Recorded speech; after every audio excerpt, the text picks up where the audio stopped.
मेरे प्राण तन से निकले, ओ नाथ करना स्वामी, जब प्राण तन से निकले। श्री गंगा जी का तट हो, यमुना पवन सिवट हो, श्री गंगा जी का तट हो, यमुना पवन सिवट हो, मेरा सांवरा निकट हो, मेरा सांवरा निकट हो, जब प्राण तन से निकले, इतना तो करना स्वामी, जब प्राण तन से निकले।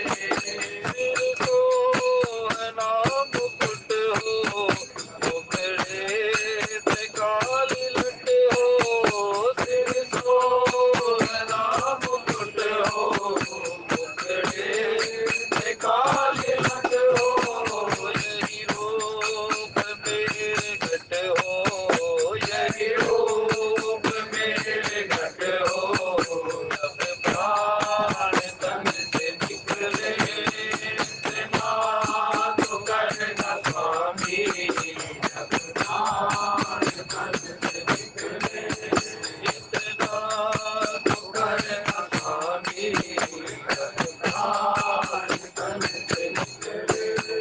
जब कंठ प्राण आए, कोई रोग ना सताए, जब कंठ प्राण आए, कोई रोग ना सताए, यमदास ना दिखाए, यमदास ना दिखाए, जब प्राण तन से निकले, इतना तो करना स्वामी, जब प्राण तन से निकले।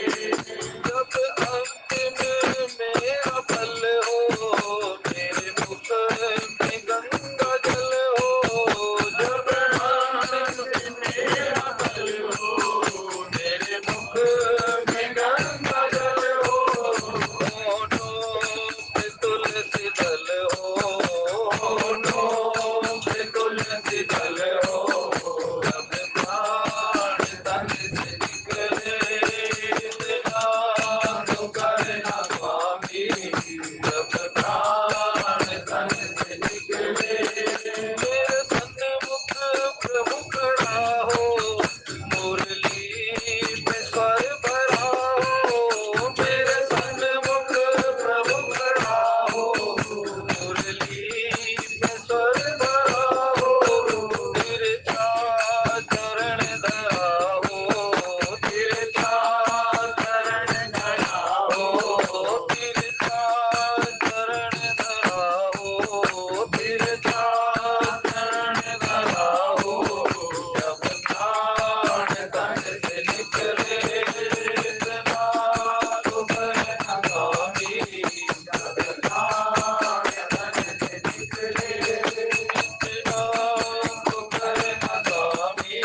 दीन दीन हित तुम समान रघुवीर अस विचार रघुवंश मणि हरौ विषम वीर राम अमित गुण सागर ताकि पावई कोई संतन सन जस किछु सुनो तुम्हें सुनावो सोई सियावर राम जय जय राम मेरे बोलिए राजा रामचंद्र महाराज की। आप सभी के हृदय में स्थित परम ज्योति स्वरूप परमात्मा श्री राम भक्ति स्वरूप माता जानकी को मेरा प्रणाम। जय सिया राम। श्री रामचरितमानस के अंतर्गत द्वितीय सोपान श्री अयोध्या कांड। बड़ा सुंदर प्रसंग है। कहा कुछ आपका भी फर्ज है प्रभु, ये तो केवल मेरी अर्ज है। हमारा क्या कर्तव्य है? हम केवल परमात्मा को उसके चरणों में प्रार्थना ही कर सकते हैं। हम उसे आदेश नहीं दे सकते, हम उसे उपदेश भी नहीं दे सकते, लेकिन हम प्रार्थना ऐसी कर सकते हैं जिसमें ये दोनों समाहित हो।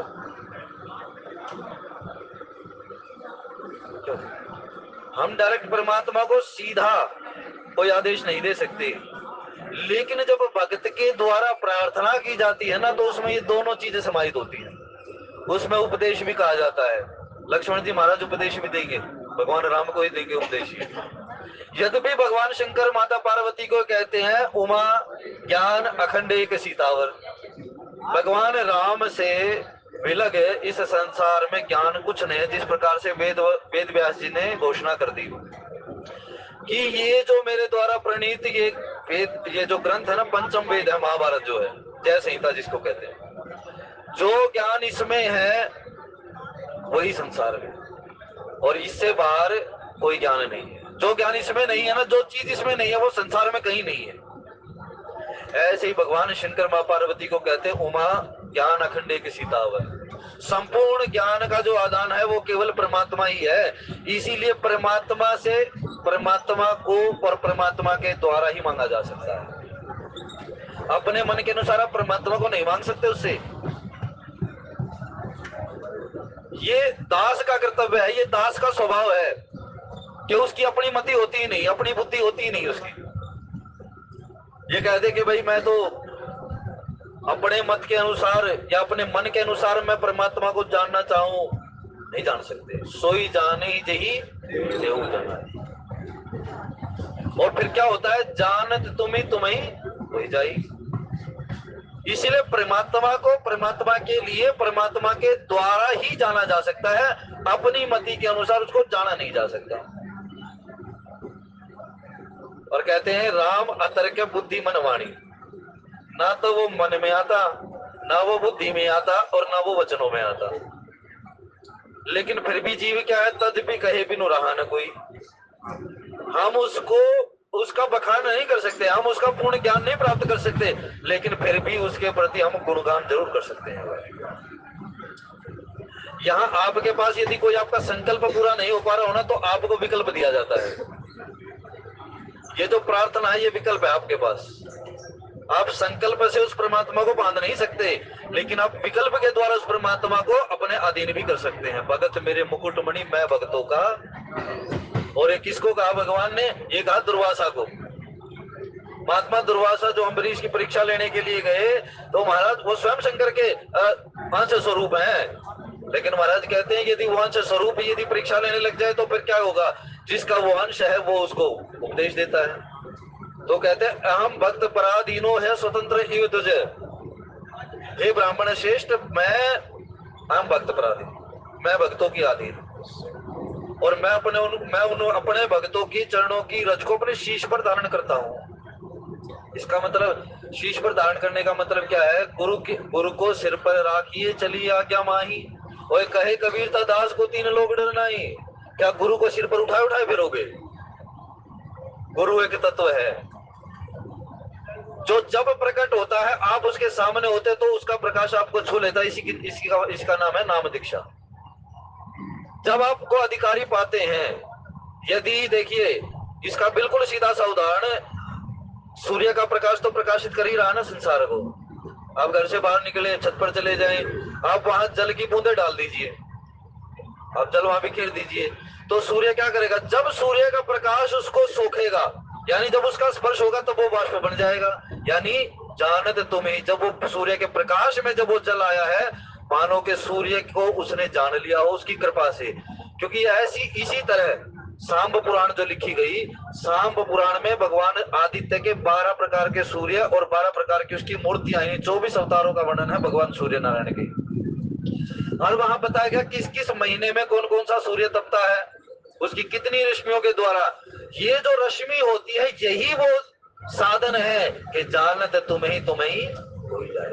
और जब वो उसे जान लेता है तो तुम समान ही हो जाता है। तो फिर वो वाष्प क्या हो जाता है, वो वाष्प अपना अस्तित्व खो देता है और सूर्य के समान ही हो जाता है। इसीलिए जब आप उस ताप के संसर्ग में आएंगे, जब आपको उसका स्पर्श हो पाएगा, तब आपके अंदर वो नाम रूपी जो दीक्षा है ना वो प्रकट हो पाएगी।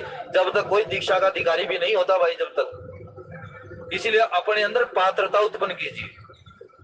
यदि हमारे अंदर पात्रता है तो पात्र भरने में बहुत ज्यादा देर नहीं लगेगी। लेकिन पात्र भी उठा लिया है, लेकिन उसमें कंकड़ मिट्टी सब कुछ भर रखा है, और फिर कहते कि इसमें जल तो भरा नहीं जा रहा हमारा। श्री राम जय राम जय जय राम, श्री राम जय राम जय जय राम। वो जो मिट्टी उसमें घड़े में डलकर जो जम जाती है ना, उसको कहा गया कुटिलता। और राम कथा कली कुटप बिटा, राम कथा कली बिटप कुठारी, सादर सुनो गिरिराज कुमारी। तो वो जो मिट्टी जम जाती है, वो जो कंकर उसमें जम जाते हैं, उसको फिर खोद खोद कर भाई खुरपे से फिर उसको खोदना पड़ता है। फिर कहीं जाकर जल के द्वारा पहले उसको साफ किया जाता है, फिर उसको धूप में रखा जाता है, फिर भी उसको एक बार परीक्षण किया जाता है कि ये अब ठीक है या चटक तो नहीं जाएगा जल्दी सी। तो अंतर हाथ सहार दे और बाहर मारे चोट, उसका नाम है गुरु। तो लक्ष्मण, जब आप गुरु की शरण हो जाए ना तो फिर आप किसी को नहीं जानते। इसका मतलब ये नहीं कि भाई आप उन संबंधों को नहीं जानते। इसका मतलब ये है आपके गुरु ने आपको जो नाम दिया है, आपको जो मार्ग दिखा दिया है, उसको ये कहा कि आपने इस मार्ग पर चलना जरूर है। अब एक बात चलिए, आप किसी मार्ग पर चले जा रहे हैं, उस मार्ग में हर तरह के वृक्ष हैं, फलदार वृक्ष भी हैं, कुछ फूल वाले भी हैं जो थोड़ी सी हवा चलते ही फूल झाड़ देते हैं, है ना। और कुछ ऐसे भी हैं जिनके फूलों को थोड़ा कठिनता से जो तोड़ना पड़ता है। तो हर प्रकार के वृक्ष है ना। लेकिन क्या होगा, जब हवा चलेगी तो वो फल थोड़ी गिरेगा वहां। वो जो फूल है ना छोटे छोटे से, हल्की सी हवा चलते ही आपके सिर पर गिर जाएंगे। तो क्या आप उस वृक्ष को गाली देने लगेंगे? नहीं ना। ठीक ऐसे ही श्री राम जय राम जय जय राम, श्री राम जय राम जय जय राम, श्री राम जय राम जय जय राम। जब जिस प्रकार से उससे फूल गिरे और हमने क्या किया, हल्का सा हाथ अपने सिर पर फेरा और वो फूल नीचे गिर जाते हैं। उस वृक्ष को गाली नहीं देते, उन फूलों को गाली नहीं देते।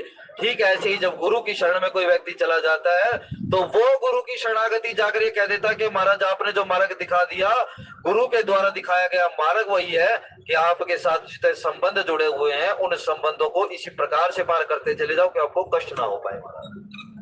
ठीक है, ये गुरु की शिक्षा है भाई। यदि किसी व्यक्ति ने गुरु दीक्षा ली है और उसके जीवन में अपने संबंधों में इस प्रकार की सरलता नहीं आ पाई ना, तो फिर गुरु दीक्षा नहीं ली उसने। गुरु तो हमें सरल बनाते हैं, गुरु हमें स्वीकार योग्य बनाते हैं। हम भाई गुरु की शरणागति हो गए और संसार में स्वीकार नहीं कर पा रहा, तो सोचो ना कहाँ दोष कहाँ है। संसार में दोष नहीं है, दोष हमारे अंदर है। सिया राम में सब जग जानी, करो प्रणाम जोरे। हम नहीं हो पा रहे संसार के, तो दोष अपने में ही है। तो लक्ष्मण जी महाराज क्या कहते हैं, महाराज सब कुछ बात हो गई, लेकिन अब आगे बताएंगे। उतरने आवे प्रेम बसे, गए चरण अकुलाई, नाथ दास में स्वामी तुम, तजहु तका बसाई। सियावर राम जय जय राम, मेरे प्रभु राम जय जय राम। उतरने आवे प्रेम बस, जब प्रेम शुद्ध प्रेम हो जाता है, विशुद्ध प्रेम हो जाता है, अनवरत प्रेम हो जाता है, जब वो अविच्छिन्न अखंड और प्रतिक्षण वर्तमान जब वो प्रेम हमारे जीवन में उतरता है ना, तब हमें ये विचार करना चाहिए कि अब क्या हो रहा है। उसकी दशा कौन सी है। मम गुण गावत पुलक शरीरा राम जी, गद गद गिरा नयन बनीरा राम जी, कामादिक मद दाम्बन जाके राम जी, तात निरंतर बस में ताके राम जी। मम गुण गावत पुलक शरीरा गद गद गिरा नयन बह नीरा। जब भगवान का चरित्र आप गाने लग जाओ और उस चरित्र गाने में जब आपके नेत्रों से अश्रुधार बहने लग जाए, उस समय कुछ लक्षणों का आपको ज्ञान होना चाहिए। प्रेम में अमर्यादा नहीं होती भाई। प्रेम जो होता है, विशुद्ध जो प्रेम होता है, वो मर्यादित ही होता है। यदि आपको प्रेम का पूर्ण फल चाहिए तो आपके प्रेम में मर्यादा होनी चाहिए। लेकिन यदि प्रेम में मर्यादा नहीं है ना, तो प्रेम नहीं है। ये 6 लक्षण है प्रेम के, नारद जी महाराज ने जो बताए।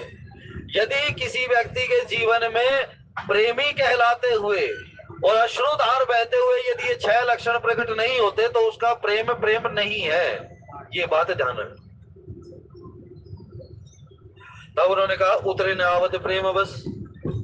इतने प्रेम के वश हो गए कि उत्तर ही नहीं आ रहा। गोपियों ने जब गीत गाया ना, जब गोपियों ने भगवान श्री कृष्ण के सामने अपनी विनय प्रार्थना प्रस्तुत कर दी, तो वहां महाराज लिखने वाले ने बड़ा सुंदर लिखा, वाग गदगदा हस्ति चित्तम, वाग गदगदा मम गुण गावत पुलक शरीरा गदगद। ये जो गदगदता होती है ना वाणी में, जैसे रोने वाले देखो कैसे होते हैं।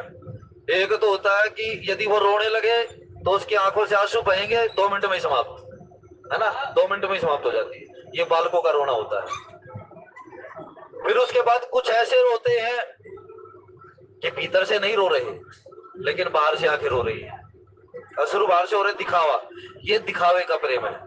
लेकिन एक प्रेम ऐसा होता है, एक आंसू ऐसे होते हैं कि महाराज आंसू वो खजाना है, बड़ी मुश्किल से मिलता है और इसके बह जाने से मेरा शाम पिघलता है।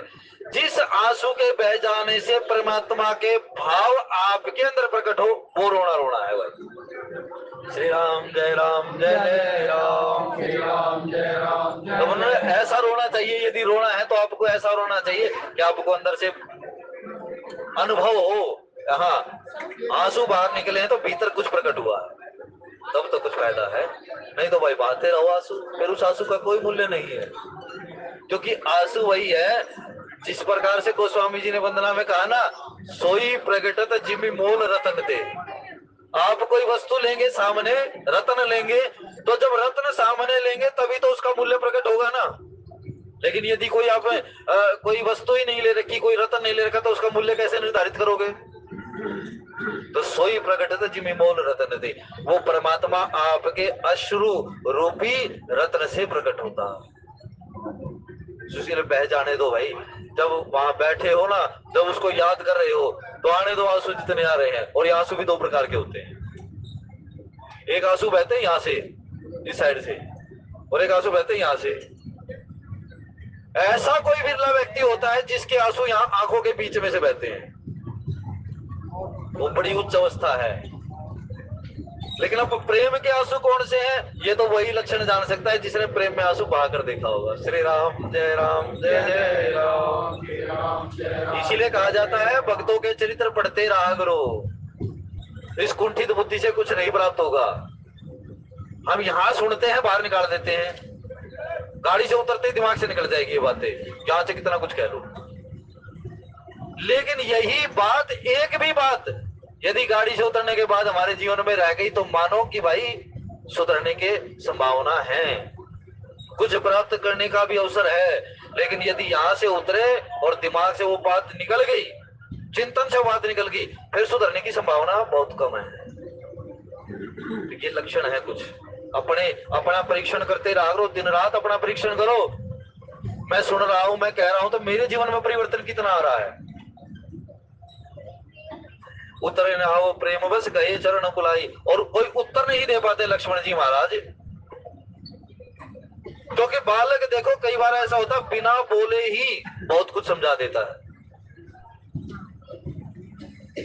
जब कोई भी स्त्री जब मां बनती है उससे पहले उसको ये नहीं पता होता कि बालक का पालन पोषण कैसे करना है, और घर पर कोई बड़ा भी ना हो भाई सिर पर जो उसे समझाने वाली हो। लेकिन जैसे जैसे वो बालक बिना बोले जो क्रिया करता है ना, वो अपने आप ही समझने लग जाती है, अपने आप समझदार हो जाती है वो। इसीलिए जब जीव के जीवन में बाहर की उन्मुखता कम होगी, भीतर की उन्मुखता ज्यादा होगी, आत्म परीक्षण उसका होने लगेगा, आत्म निरीक्षण वो जब जीव करने लगेगा, तब मानो के सुधार हो रहा है। ये दो लक्षण नहीं हुए जब तक जीवन में कुछ नहीं है। तो उत्तर ने आव प्रेम बस, प्रेम इतना ज्यादा हो गया कि लक्ष्मण जी महाराज कुछ कह नहीं पाते, और चरण गहे अकुल आई, और बड़ी विकलता के साथ, बड़ी आह्लादता के साथ उन्होंने, भयभीतता के साथ लक्ष्मण जी महाराज ने राम जी के चरण पकड़ लिए, और चरण पकड़े रहा करो भाई। जो भगवान के चरणों की वंदना करते हैं, जो भगवान के चरणों के सेवक हैं, उनके चरण कभी मत छोड़ना, कभी भी मत छोड़ना। जो भगवान के चरणों के सेवक हैं वहीं से कुछ मिल सकता है, अन्यथा कहीं से कुछ नहीं मिलेगा। क्योंकि मिलना कहाँ होता है, यदि आप किसी के सिर पर बैठेंगे तो नहीं मिलेगा कुछ, वो आपको उतारने का प्रयास करेगा। लेकिन जब आप किसी के चरणों में शीश झुकाकर बैठ जाएंगे तो वो भी दे सकता है जो उसको सबसे प्रिय है, वो भी दे सकता है। इसलिए चरणों में ही ध्यान रखने का प्रयास किया गया जी। जो चरणों के सेवक हैं उन चरणों के सेवकों के चरण की सेवा प्राप्त करने का प्रयास कीजिए। भगवान से मांगो तो सही। भगवान ने भी कहा, हे महाराज, मोते संत अधिक करे, मेरे से ज्यादा जो मेरे संत हैं, जो मेरे भक्त हैं, उनके चरण पकड़ो भाई जाके, तब कुछ मिल सकता है। तो उत्तर ना, लक्ष्मण जी महाराज कोई उत्तर नहीं दे पाते और चरण पकड़ लेते हैं। और जब चरण पकड़ लेते हैं, नाथ दास में स्वामी, आज लक्ष्मण जी महाराज स्पष्ट रूप से और बिल्कुल उद्घोषणा रूप में कह देते हैं कि महाराज अभी तक तो मैं आपके भाई के स्वरूप में लक्ष्मण यहाँ निवास करता था, लेकिन आज से मैं आपके सेवक के रूप में निर्धारित हो गया। अब लक्ष्मण जी महाराज ने तो मान लिया कि मैं सेवक हूं, लेकिन सेवक बन कब पाओगे? अपने मन से सेवक भी नहीं बना जाता भाई। श्री राम जय राम जय जय राम, श्री राम जय राम जय जय राम। अपने मन से सेवा भी नहीं कर पाओगे। आप कितनी सेवा करो, कितनी भी सेवा करो, लेकिन कहते हैं ना भाई, खिलाएगा 10 दिन खिलाएगा इतना नाम नहीं होता है, 1 मिनट रुलाएगा बच्चे का नाम हो जाता है। क्यों जी, हो जाता है नहीं? तो जीवन भर सेवा करो, लेकिन यदि वो सेवा आपके स्वकीय के द्वारा स्वीकार नहीं की गई है तो फिर वो सेवा नहीं है, फिर वो सेवक भी सेवक नहीं है। इसीलिए आप जब सेवा करते हैं, प्रेम में मर्यादा हो और सेवा में समर्पण हो। सेवक सुख जह मान भिखारी, सेवा करने वाले को कभी सुख की कामना नहीं करनी चाहिए, कभी सम्मान की कामना नहीं करनी चाहिए। ऐसा कोई सेवक है तो जाकर भगवान राम कहेंगे। गोस्वामी जी वहां चौपाई लिखते, 2-3 चौपाई आई सेवक के बारे में। राम ही सदा सेवक पर प्रीति, सबसे ज्यादा उनको अपने सेवक प्रिय है भाई। अब हम सेवा नहीं कर पाते, हम तो अपनी सेवा नहीं कर पाते। शरीर की सेवा, शरीर की सेवा क्या है? शरीर की सेवा रामचरितमानस क्या कहती है? साधन राम मोक्ष कर द्वारा, राम जी पाए न जही परलोक सवारा, राम जी। जिस व्यक्ति ने शरीर को पाकर शरीर को परमार्थ में नहीं लगाया, वो शरीर की सेवा नहीं कर पाया। समाज में धन कमाने के लिए तो भागे फिरते हैं, समाज में सुंदर दिखने के लिए भागे फिरते हैं कि हम सबसे सुंदर दिखें, सबसे ज्यादा हमारे अंदर सुंदरता दिखे भाई।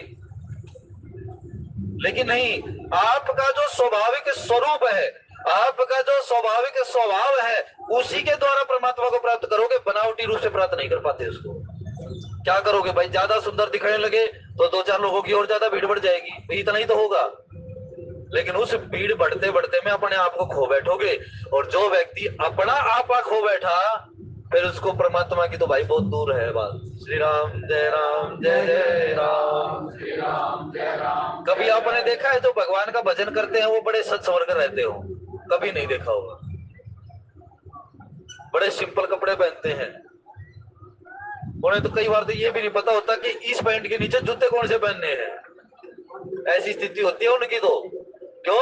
क्योंकि वो कभी अपने अंदर से उसका नाम ही नहीं छुड़ा पाते। जो मिला वो पहन के चल दिए महाराज। सेवा, ये मैं इसलिए बता रहा हूं कि यदि आपको जीवन में सेवा धारण करनी है, यदि आपको परमात्मा के लक्ष्मण जी महाराज की सेवा के लक्षण आपको जीवन में जानने हैं कि क्या है। लक्ष्मण जी महाराज को जीव आचार्य कहा गया। जीव के तीन अर्थ होते हैं, एक ज्योतिष में होता है, एक शरीर में होता है, और एक प्राणियों में होता है, जो सामान्य प्राणी। ज्योतिष में बृहस्पति को जीव कहा जाता है, इस शरीर में जीव आत्मा को कहा जाता है, और जो परम पुरुष है उसको भी जीव ही कहा जाता है। लेकिन उन्होंने कहा महाराज जब प्रेम के वश कुछ नहीं और उत्तर ही नहीं आ रहा, कोई वचन किसी बात का उत्तर ही नहीं दे पाते लक्ष्मण जी महाराज, और कहते नाथ मैं तो आपका दास हूं ना, नाथ दास में स्वामी तुम, मैं आपका दास हूं और तुम मेरे स्वामी। तजहु तो कहा वसाई, और यदि आप ही मेरा त्याग कर दोगे तो फिर बताओ मेरा बसेरा कहाँ होगा। और सूरदास जी ने कहा वो छंद भी आता है ना, जाओ कहात जी चरण तिहारे, जाओ कहात जी चरण तिहारे। ये छंद जो है ना, इस छंद का गायन करो तो महाराज ये चरणों की प्रीति प्राप्त होगी। जाऊं कहात जी चरण तिहारे। और फिर इस मन में एक बात और आ जाती है, जिमी जहाज को पंछी फिरी जहाज पर आवे, और जाऊं कहां तजी चरण तिहारे। यानी आप संसार में कहीं चले जाओ, आपकी संसार में किसी के साथ प्रेम भावना हो, किसी के साथ आपका द्वेष हो, कुछ भी हो, लेकिन लौट कर आपको आना कहाँ है? वही उस परमात्मा की शरण में ही आना पड़ेगा भाई, कितना भी कुछ कर लो। तब कहा यदि आप ही मेरा त्याग कर दोगे तो महाराज मैं जाऊंगा कहाँ? फिर मेरे को कौन ठोर है? दीन मोहि सिखने की गोसाई राम जी, लागी अगम अपनी कदराई राम जी, नरवर धीर धर्म दुर्धारी राम जी, निगम नीति होते अधिकारी राम जी। फिर आगे लक्ष्मण जी महाराज कहते हैं दीन मोहि सिख नीकी गोसाई। नीकी का मतलब होता है उत्तम श्रेष्ठ। राम जी को कहते हैं आप मेरे स्वामी हैं, तो भाई सीख कौन दे सकता है? जिसकी आप परतंत्र हैं, जिसकी पराधीनता में आप हैं। और लक्ष्मण जी महाराज ने तो पहले कह दिया मैं तो आपका सेवक हूं महाराज, और जो सेवक होता है वो तो अपने स्वामी की दासता में ही रहता है। यानी उस दास का जो प्रत्येक कर्तव्य होता है वो अपने स्वामी के लिए ही होता है। वो प्रत्येक क्षण ये विचार करता रहता है कि मेरे कारण यदि मैं कोई काम कर रहा हूं तो मेरे इस काम में कोई ऐसी कमी ना रह जाए कि मेरे स्वामी को दुख हो जाए। सेवक सेव्य भाव बिनु भवन तरिय उर्गारी। सेवा सेवक और सेव्य जिस प्रकार से प्रेमी प्रेम और प्रेमास्पद हैं, ठीक ऐसे ही सेवक सेवा और सेव्य भाव, ये तीन चीजें हैं। जहां भी आप देखोगे तीन का ही सम्मिश्रण है। तो भाई सेवक तो हमेशा ये सोचता रहता है कि किसी भी भांति मेरे स्वामी को कोई लेश मात्र भी किंचित मात्र भी कष्ट ना हो पाए। वो प्रत्येक क्षण अपने स्वामी के सुख के लिए काम करता, अपना सुख नहीं होता उसका। इसीलिए गोस्वामी जी ने लिखा सेवक सुख चाहे मान भिखारी। भीख मांगने वाला कभी सम्मान का पात्र हो सकता है? कभी नहीं हो सकता। उसको लोग दुत्कारते हो रहे हैं, देते भी नहीं और दुत्कारते भी हैं। तो सेवक को तो ऐसा होना चाहिए कि महाराज वो सेवा भी करता रहे लेकिन कोई कामना ना रखे कि हम क्या करते हैं, हम कोई काम करते हैं ना तो हम उस काम को करते हुए सोचते हैं कि मैंने इसका काम कर दिया तो मैंने ऐसा अंदर दिया इसके ऊपर पूरी उम्र का कि मैंने तेरा फलाना काम, उस तारीख भी याद रहती है हमें कि फलानी तारीख में और तूने ये काम कहा था, मैं वहां से वहां गया था। वैसे भले ही किसी को पता याद ना हो, किसी को रास्ता पूछने लग जाए कि वहां का रास्ता मुझे पता ही नहीं, लेकिन यदि 10 साल पहले किसी ने कोई काम किया ना, ये भी बता देगा वहां ये चीज थी और इसके पास से मैं घुमा था और वहां गया था काम करने के लिए। सेवक में ये एक भी लक्षण नहीं होना चाहिए ऐसा। सेवा करी और अपने स्वामी को समर्पित कर दी बस, अपने पास तो कुछ होना ही नहीं चाहिए। इसलिए सबते सेवक धर्म कठोरा, सबसे कठिन धर्म है भाई सेवा का, परिवार की सेवा है। सबसे बड़ी सेवा परिवार की सेवा है। जो व्यक्ति अपने परिवार की सेवा नहीं कर पाते ना, वो परमात्मा की सेवा कर ही नहीं पाते और कर भी नहीं पाएंगे। सबसे बड़ी सेवा है परिवार की, क्योंकि इसका मतलब क्या है, जब सदग्रंथों का आप अध्ययन करते हैं तो उन ग्रंथों में साफ साफ एक बात लिखी है कि इस संसार में 4 आश्रम है ना, 4 आश्रम है। इन चारों आश्रमों में सबसे बड़ा आश्रम कौन सा है? हमारे घर में कोई साधु आ जाए तो हम चरणों में लेट जाते हैं, लेकिन हमारा ही पुत्र ये कह दे कि मैं साधु होऊंगा, अभी तेरी उम्र थोड़ी है साधु बनने की, पूरी उम्र पड़ी है तेरा भजन करने की, स्वीकार कर पाएंगे उसको? नहीं कर पाता ना संसार। लेकिन यदि और अन्य कोई साधु आ जाए तो उसके चरणों में पूरा परिवार लौट जाएगा। महाराज आप मेरे स्वामी है और मैं सेवक समेत, दशरथ जी महाराज लौट गए थे और फिर विश्वामित्र जी ने कहा चल तू स्वामी तू दास है ना मेरा, तो मैं कहता हूँ कि अनुज सहित देही रघुनाथा, के छोटा भाई लक्ष्मण है और उसका बड़ा भाई राम है, इन दोनों को मेरे साथ भेज दे। राम देत नहीं बनत गोसाई, ना ना महाराज मैं राम नहीं दे सकता।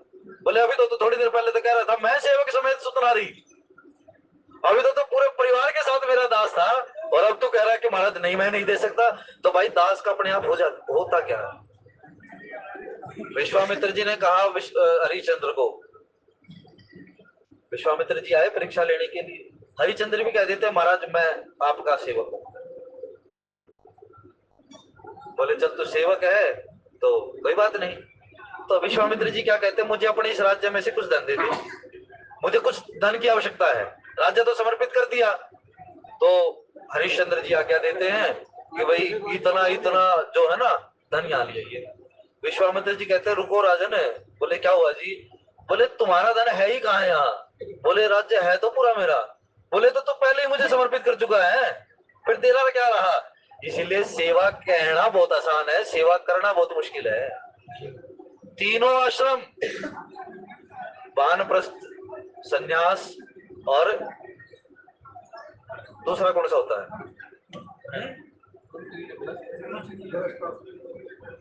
चारों आश्रम याद करो सब है। आप चारों आश्रम पहले एक बार बताओ कौन कौन से होते हैं? ब्रह्मचर्य आश्रम पहला होता है, दूसरा होता है गृहस्थ, तीसरा होता है वानप्रस्थ, चौथा होता है संन्यास। ये जो तीनों आश्रम है, पहला तीसरा और चौथा, ये तीनों के तीनों आश्रम गृहस्थ के ऊपर आश्रित है भाई। सोचो गृहस्थ कितनी बड़ी तपस्या है, और आज घर बस नहीं पा रहे, गृहस्थी नहीं बस पा रही लोगों की, तो ये 3 आश्रम कहां से चले? एक ही आश्रम नहीं हो रहा लोगों का, तो 3 आश्रम कहां से बसेंगे महाराज? यदि गृहस्थी शुद्ध नहीं है, शुद्ध गृहस्थ आश्रम नहीं है ना, तो शुद्ध सन्यासी भी नहीं मिलेंगे भाई। इन बाबा जियों को, इन संतों को दोष देना छोड़ दो, अपनी गृहस्थी शुद्ध बढ़ाओ भाई पहले। आज लोगों में क्या है, फलाना बाबा जी तो ऐसा है, वो बाबा जी तो ऐसा, उसमें तो ऐसा। हमारी गृहस्थी जो सन्यासियों को धारण करने वाली है, हम अपनी गृहस्थी कितनी शुद्ध बना रहे हैं? हम दोष तो निकालते हैं संतों में, हम दोष तो निकालते हैं महात्माओं में, गृहस्थी में कोई दोष नहीं देखता भाई। गृहस्थी वही शुद्ध है जिस गृहस्थी में शुद्ध धर्म रूप से धर्म परायण होकर धन का अर्जन किया जाता है, वही गृहस्थी शुद्ध है। और जिस गृहस्थी में प्रत्येक दिन किसी अतिथि का आगमन नहीं होता, वो गृहस्थी पूरी भी नहीं होती। श्री राम जय जय राम। सोचो कितनी बड़ी बात है। आजकल तो अतिथि तो बाद में आते हैं, पहले गेट पे क्या लिख देते हैं, कुत्तों से सावधान। तो अतिथि आएंगे कहां से? तो गृहस्थी पूरी का, जिस घर के अंदर कुत्ता बंधता है ना, उसके पितर कभी प्रसन्न नहीं होते उस बात, उससे उस घर से प्रसन्न ही नहीं होते। आजकल तो कुत्तों को बेड पे लिटाया जाता है भाई, भाई भाई के गले नहीं मिलता और कुत्ते को गले लगाते हैं लोग। गृहस्थी शुद्ध होगी कहां से आपकी? इसीलिए पहले अपने आप को संवारिए, तब कहीं जाकर किसी में दोष निकालिए भाई। श्री राम जय जय राम, श्री राम जय राम जय जय। ये बात ध्यान रखना, जिस घर के भीतर कुत्ते रहते हैं ना, उस घर का तो श्री राम जय जय राम, श्री राम जय जय राम। ना तो साधु को दिया गया दान उस घर का लगता, ना ब्राह्मण को दी हुई दक्षिणा, ब्राह्मण को अर्पित किया गया भोजन।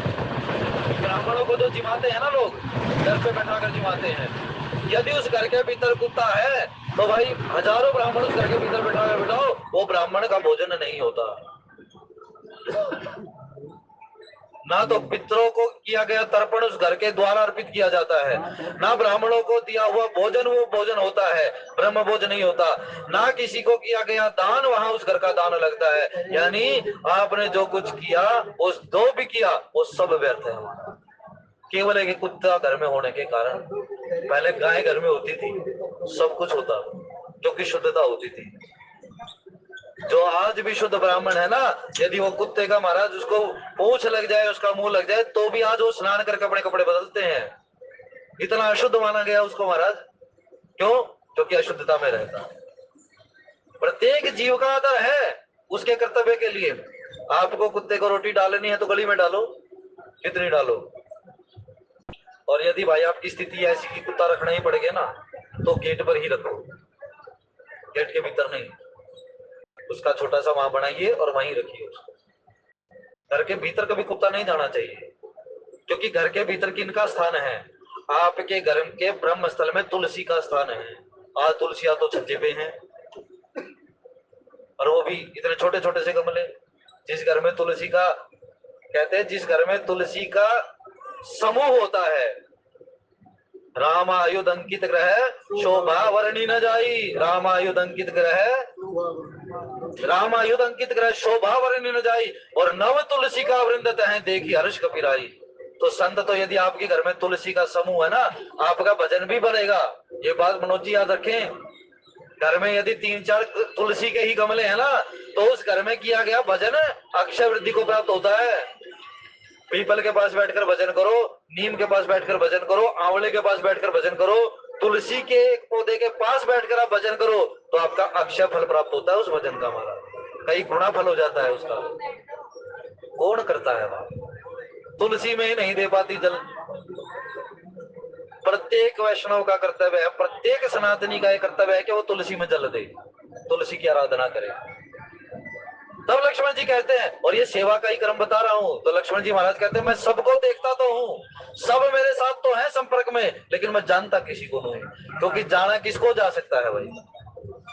जिसमें आप कुछ देखते हैं, आप जानेंगे तो उसी को ना। अब मान लीजिए हम यहाँ से कहकर कुछ उतर जाएं, तो इसी गाड़ी में से मान लिया मेट्रो की तरफ जा रहे हैं, तो 4 आदमी और भी मेट्रो की तरफ जाते होंगे, तो अपने चलने पर उनका ध्यान नहीं होगा। वो ये देखेंगे कि यदि ये नीरज जी जा रहे हैं ना, तो ये देखिए इस समय ये मेट्रो तक जाते जाते करते क्या है। क्योंकि मान लीजिए मैं मना कर दूं कि भाई बाहर की रेडी की आपको ये मोमोज वोमोज नहीं खाने चाहिए, तो क्या हो गया? अगर वो रेडियो के पास से निकलूंगा ना, तो 2 आदमियों की नजर मेरे ऊपर रहेगी। जी यहाँ खुद तो नहीं खड़े होते। हमने देखा है, हमारे जावा जी आते थे ना, तो 4 लोग जावा जी पर नजर रखते थे, और फिर स्टेशन पे आते उनको कह देते हमें तो चाय पीने के लिए मना करते हो, यहाँ तो कॉफी पीते हो आप, स्टेशन पे पीते थे वो। कहते भाई देखो मैं हो गया बुजुर्ग, मेरी आदत होगी बचपन से, मैं छोड़ नहीं पाता। लेकिन इसका मतलब ये नहीं कोई बड़ा बुराई नहीं छोड़ पा रहा था, छोटे भी ये कहते कि हम भी बुराई करेंगे। आज देखते नहीं हो, समुदाय का किसी का नाम नहीं है। छोटे छोटे बच्चे हैं जो स्कूल में पढ़ने वाले हैं, आज वो हुक्के को लेकर और बड़ा प्रदर्शन करते हैं। समाज कहाँ जा रहा है भाई? कहाँ? और बड़े भाई उसकी वीडियो बनाकर रील बनाकर डालते हो। हुक्का पीने वाला, तम्बाकू खाने वाला ब्राह्मण कभी भी नरक की गति से मुक्त नहीं हो सकता। ये शास्त्र वचन बता रहा हूं मैं। यदि कोई व्यक्ति तम्बाकू खाता है, यदि कोई व्यक्ति सिगरेट पीता है, उसकी मुक्ति कभी निश्चित नहीं है। ये गांठ बांध लेना उस बात को। आज तो भाई बड़े बड़े पदों पर प्रतिष्ठित हो गए, तो लड़कियां सिगरेट पी रही हैं, हम तो देखते हैं उधर बैंकों में। तो अपनी दिशा अपने आप संभालनी पड़ती है, दशा तो अपने आप बदल जाएगी। श्री राम जय राम। तो लक्ष्मण जी महाराज कहते हैं आप कहाँ जा रहे हो, आप तो वन को जाओगे, छोटे भाई को राज समाज में रखोगे तो बिगड़ते देर नहीं लगेगी मेरे को। मैं फिर इस बात को दोहराता हूँ, यदि घर में आपको टोकने वाला कोई बड़ा है तो अपने आप को सौभाग्यशाली मानना। लेकिन यदि आपके घर में आपसे बड़ा कोई नहीं है टोकने वाला, आपका बड़ा भाई, आपकी बड़ी बहन, आपके माता पिता या आपके चाचा, यदि कोई नहीं है घर में टोकने वाला, तो आपसे ज्यादा, उस व्यक्ति से ज्यादा दुर्भाग्यशाली संसार में कोई नहीं है। अपनी गृहस्थी सबसे पहला धर्म है, अपना परिवार सबसे पहला धर्म है। लक्ष्मण जी महाराज कहते हैं आप तो मेरे बड़े भाई हैं और तो पिता के समान ही हैं, आप छोड़कर चले जाओगे, मैंने तो जन्म ही आपके लिए लिया है, मेरा तो जो अवतार हुआ है वो तो हुआ ही आपके लिए है। लक्षण धाम राम प्रिय सकल जगत आधार। दूसरा लक्षण का ये लक्षण धाम है, लक्षण हमारे अंदर कोई गुण हो जाए तो उस गुणों का प्रयोग कहाँ होना चाहिए, ये बात है। देखो इस बात को रामचरित मानस से बाहर मत मानना। हमें निज धर्म पर चलना सिखाती रोज राम, सदा शुभ आचरण करना सिखाती रोज रामायण। तो भाई रामचरित मानस का गायन इसीलिए किया जाता है कि हमें इस समाज में सदमार्ग पर चलने की प्रेरणा प्राप्त हो। और सदमार्ग कब बनेगा, जब सद परिवार बनेगा। सद परिवार कब बनेगा, जब सब सद संस्कार मिलेंगे।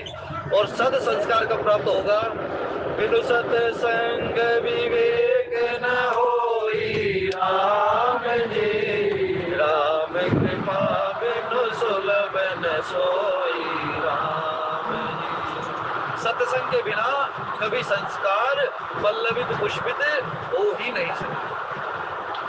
तो लक्ष्मण जी महाराज कहते हैं हे महाराज, तीन मोहि सिख नीक गोसाई, आपने मुझे बड़ी सुंदर शिक्षा दी है। नीकी का मतलब होता है बहुत श्रेष्ठ, बहुत उत्तम, उत्कृष्ट। और गोसाई का मतलब होता है जो इंद्रियों पर नियंत्रण रखता हो, जिसका अपनी इंद्रियों पर नियंत्रण। गो का मतलब इंद्री, और स्वामी का मतलब, साई का मतलब जो उन पर नियंत्रण रखता हो, गोसाई। तो आप यदि उत्तर प्रदेश में जाकर देखें तो सभी को गोसाई कहा जाता है। ठाकुर जी को सेवा करते हैं उसको गोसाई कहा जाता है ना। मंदिर में सेवा करने वाले ब्राह्मण को बहुत आदर करना चाहिए। क्यों करना चाहिए, क्योंकि उस व्यक्ति के जीवन में वो संयम है कि वो भगवान की सेवा करने का अधिकारी बन पाया है। आप करिए ना, अपने जीवन में संयम लाइए, आप अधिकारी हैं, क्यों नहीं है। आप इसी से देखिए, हम रामचरित मानस की कथा करते हैं, यहाँ कितने लोग आकर कथा करते हैं, लेकिन कोई ये तो नहीं कि वो ब्राह्मण ही करता हो, सब लोग करते हैं। कोई बढ़िया भी है, कोई और भी है, सब लोग, क्योंकि भगवान की चर्चा करने का अधिकार सभी को है। चर्चा में कोई किसी पर कोई वो नहीं है, निषेध नहीं है महाराज, भगवान की चर्चा कोई भी कर सकता है। तो उन्होंने कहा महाराज आपने मुझे बड़ी सुंदर शिक्षा दी, बहुत, और ये आपने ऐसी शिक्षा दी है, क्योंकि भाई राजकाज चलाना कोई सामान्य काम नहीं है। जब भगवान राम के पास जाते हैं ना भरत जी महाराज, तो वहां लिखा, भगवान राम भरत जी महाराज से क्या पूछते हैं कि हे भरत, तुम्हारे जितने सैन्य कर्मी हैं क्या वो तुम्हारी आज्ञा के अनुसार काम करते हैं? क्या तुम्हारे राज्य में कोई अव्यवस्था तो नहीं है? तुम्हारे जो मंत्री हैं वो तुम्हारे अनुगमन में तो है, यानी वो तुम्हें भली प्रकार से सूचित तो करते हैं ना कि भाई राज्य में अव्यवस्था है, अराजकता है या सुव्यवस्था चल रही है, इसके प्रति तुम्हारे मंत्री सचेत तो है ना। राज परिवार में कोई भेद तो उत्पन्न नहीं हो गया है, ऐसे गुप्तचर तुम्हें सीमाओं से संबंधित उचित सूचना तो प्रदान करते हैं, तुम्हारा सुरक्षा तंत्र तो उचित है ना। ये क्यों पूछते हैं राम? क्योंकि यदि राजा भ्रष्ट है तो समाज भ्रष्ट है। एक राजा को बड़ा सचेत होना चाहिए। मुखिया मुखसो चाहिए, खान पान कहू एक, पालई पोषई सकल अंग तुलसी सहित विवेक। ये घर के बड़े का कर्तव्य है। श्री राम जय जय राम, श्री राम जय जय। यदि आप घर के बड़े हैं, घर के मुखिया हैं, तो ये लक्षण उस घर के बड़े में होना चाहिए भाई। सभी के प्रति अभेदात्मक उसका व्यवहार हो, किसी के प्रति भी पक्षपाती ना हो, और सभी के प्रति वो समान रूप से व्यवहार करने वाला ऐसा व्यक्ति। तो लक्ष्मण जी महाराज कहते हैं महाराज सेवक के लिए तो कोई दूसरा होता ही नहीं, सेवक के लिए तो उसका सेव्य ही होता है बस। और आपने मुझे बड़ी सुंदर शिक्षा दी है, और जब सुंदर शिक्षा दी है लेकिन लागी अगम आपनी कदराई। कदराई का मतलब होता है कार्पण्य दोष, किन कर्तव्य विमूढ़ता, कुछ ना करने का भाव, कायरता, डरपोकपन, मन में दब्बू भाव, जिसको कदराई कहते हैं। सुनी मम वचन तजहु कदराई, हनुमान जी महाराज माता जानकी को कहते हैं सुंदरकांड में ये बात कि आपके मन में जो ये डर हो गया ना कि कभी राम आएंगे भी, तो इस को निकाल दो डर से। कहने वाले कौन है? संत। इसीलिए भाई भक्ति का मार्ग सदैव ही उज्जवल है, बस कोई संत ये बता दे कि भाई तुझे ऐसे चलना है।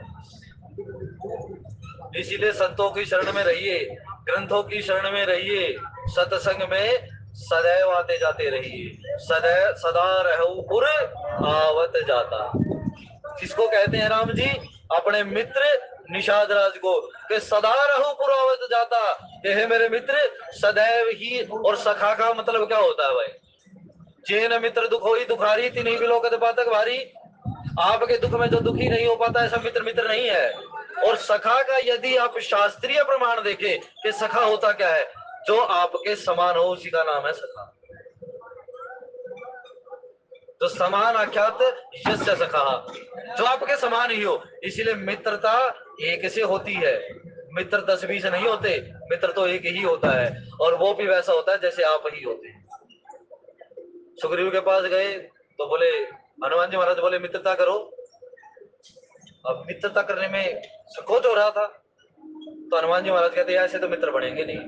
बोले महाराज इनकी भी पत्नी नहीं है इसके पास, और आपकी भी नहीं है, आप भी अपने राज्य से निकाले गए हो, इसका वैसे खोज लिया, आप भी वन में डोल रहे हो, और ये तो वन में बैठा ही हुआ है, इसको भी अपने भाई से डर है, और आपको भी आपके भाई के कारण ही निकाला गया है। ये 4 साम्यताएं वो हनुमान जी महाराज ने बताई। इसीलिए ज्ञानी नाम अग्रगण्यम, हनुमान जी महाराज ज्ञानी है, तो उन्होंने कहा मित्र तो मित्रता समानताओं में वाले में होती है भाई, किसी ऐसा नहीं कि उसमें कमी और उसमें कमी, वो मित्र नहीं होता। कोई राह चलता हुआ मित्र नहीं हो जाता, मित्र तो वो है जो आपके समान ही हो। श्री राम जय राम जय जय राम, श्री राम जय राम जय जय। आपने मुझे बड़ी सुंदर सीख दी है महाराज, बड़ी सुंदर शिक्षा दी है, लेकिन मैं तो डरता हूँ। मैं डर इसलिए रहा हूं यदि मैं इस राज समाज में रह गया तो कहीं ये राज की आसक्ति मुझे ना पकड़ ले, क्योंकि न कहीं न होई मत राजपद पाई। किसको मत नहीं हो गया राजपद पाकर? जिसके पास पद है उसके पास मत भी है। तो इसलिए महाराज मैं तो बड़ा डरता हूँ, क्यों? मुझे तो सेवा करनी है। हमारे भी कुछ लोग देखते हैं, हमें गाड़ी में ही कुछ बड़े निष्काम भाव से सेवा करने वाले लोग आते हैं ना, लेकिन कुछ लोग क्या है, अपनी बुद्धि के कारण, अपनी अपरिष्कृत यानी विकृत बुद्धि मानसिकता के कारण वो लोग उनमें मस्खरापन देखते हैं। अरे भाई वो सेवक है, सेवक को अपनी सेवकाई बड़ी बचा कर रखनी पड़ती है। पहले उसके सेवा के कर्म को जानो तो सही कि वो सेवा करता कैसे है। यहाँ से किसी को पन्नी दे दी जाए कि उस कोने से लेकर परले डब्बे तक प्रसाद बांट के आ जाए, आधे में छोड़ाएगा महाराज। बड़ी कठिनता हो जाए। अब तो कोई भीड़ होती भी नहीं, कोरोना से पहले कितनी भीड़ होती थी, लेकिन उसमें भी प्रसाद यहाँ कोने से लेकर एक भी आदमी नहीं छुपता था महाराज। ऐसा प्रसाद क्यों? सेवा करना। क्या उसे कुछ मिल रहा है? उसका पारितोषिक दे रहे हो क्या उसको? कुछ नहीं। इसलिए सबते सेवक धर्म कठोरा। और लक्ष्मण जी महाराज कहते हैं महाराज यदि मैं पद में फंस गया तो मद में फंसते हुए मुझे बाहर नहीं लगेगी। तो बड़े बचकर रहना पड़ता है भाई इस सेवा के काम में। ये जो चर्चा हो रही है ना कथा की, यहाँ कोई भी करे आकर, ये सेवा है उसकी। और यदि वो कोई मानने लगे कि भाई तुम्हारा कर्तव्य है कि तुमने, मैं हूं तो मुझे सीट देनी चाहिए, क्यों दे वो सीट? उसका क्या अधिकार है आपका सीट पाने का? भाई आप सीट की लालसा रखे तो कथा करनी छोड़ दो। इसीलिए पद नहीं होना चाहिए भाई, पद में मत जा फंस गया ना तो वहां बेड़ा गर्क है। श्री राम जय राम जय जय राम, नरवर दीन धर्म दुर्धारी, निगम नीति कहूं ते अधिकारी। नरवर ऐसे कोई श्रेष्ठ मनुष्य जो इस संसार में, अब कहते हैं भाई निगम नीति कहते अधिकारी, आगम निगम जो कहते हैं यानी वेद पुराण स्मृति संहिताएं सिद्धांत वैशेषिक, इन सब का श्रवण करने का अधिकारी कौन है? निगम नीति कहते अधिकारी। वेदों का ज्ञान किसको देना चाहिए? इन सब का अधिकारी कौन है? पुराणों का अधिकार किसको देना चाहिए? पुराणों का अध्ययन करने का अधिकारी कौन है? इनका अधिकार किसको प्राप्त है? तो वहां लक्षण बताए लक्ष्मण जी महाराज ने, नरवर धीर धर्म धुरधारी, जो धर्म को धारण करता है, जिसके जीवन में धर्म परायणता है, जो अपने धर्म को अक्षुण्ण बनाए रखने की कामना से इस संसार में जीवित रह रहा है, जो प्रत्येक क्षण अपने धर्म के प्रति यह चिंतित है कि मेरा धर्म कभी नष्ट ना हो जाए, अपने धर्म को बचाने के लिए जो व्यक्ति तत्पर है, ऐसा व्यक्ति जो धर्म की दूरी को धारण करता है, जिसके जीवन में संयम है, जिसके जीवन में कहते समर्पणता है, जो धर्म के लक्षणों को जानने वाला है, ऐसे व्यक्ति के सामने वेद और पुराणों की चर्चा करने लग जाइए। ऐसे व्यक्ति नहीं, पुराणों की भाषा सबसे सरल है, लेकिन महाराज यही पुराणों की भाषा भी हमारी बुद्धि में नहीं उतर पाती, तो फिर अधिकारी नहीं हम उस पुराण के। पोथी तो हम कितनी उठाए रखें, लेकिन जब तक हमारे अंदर धार्मिकता नहीं, जब तक हमारे अंदर धर्म परायणता नहीं, जब तक हमारे प्रति हमारे भीतर हमारी बुद्धि में समर्पणता नहीं है ना भाई, उस शब्द या उस वाक्य के प्रति, हम उस पुराण के अधिकारी नहीं है, उसको तत्काल छोड़ देना चाहिए, क्योंकि वो पुराण आपको वो फल दे ही नहीं पाएगा। आप जिस भाव से उस पुराण को पढ़ते होंगे ना महाराज, वही देगा आपको, सात्विकता नहीं दे पाएगा आपको। इसलिए लक्ष्मण जी महाराज ने कहा, ये तो उन ज्ञानियों की चर्चा है महाराज, जो आपने इतनी बड़ी शिक्षा दे दी, मेरे में ज्ञानवान कुछ नहीं है, मैं तो केवल आपका ही हूँ। आज की कथा के भाव यहीं तक। भगवान शंकर माँ पार्वती हनुमान जी महाराज और सतगुरुदेव महाराज के चरणों में समर्पित करते हुए बोले राजा रामचंद्र महाराज की जय। धन्यवाद श्री जी, बहुत सुंदर भाव।